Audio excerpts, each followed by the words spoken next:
మీరు యంగర్ జగపతి బాబు లా కూడా చేయొచ్చు. చాలా మంది నాకు చెప్పారు. వెరీ సిమిలర్ ఫేస్, అంటే కొంచెం ఈ nose eyes and jaw line అన్నారు. ఇన్ఫాక్ట్ చాలా సారి నేను అనుకున్నా, ఏమైనా జగపతి బాబు సార్ని సీనియర్ గా పెడితే, నన్ను జూనియర్ గా పెడితే we can always do that, or వాళ్ళ సన్ కింద చేయొచ్చేమో, ఆపర్చునిటీ దొరుకుతుందేమో అని చాలా సారి అనుకున్నా. బట్ హియర్ వాళ్ళు తమ్ముడు కొడుకు అని వచ్చింది. So hopefully in the future something like this comes up. కలిసారా అండి జగపతి బాబు గారిని? కలిసారా? లేదండి, నాకు కలవడానికి ఆపర్చునిటీ దొరకలేదు. కలిసి ఒకసారి ఇద్దరు ఫోటో పెట్టాలి.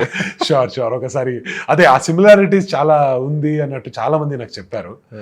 So hopefully in the future మీరు అన్నట్టు ఏదైనా ప్రాజెక్ట్స్ వస్తే it will be really great. I look forward for it.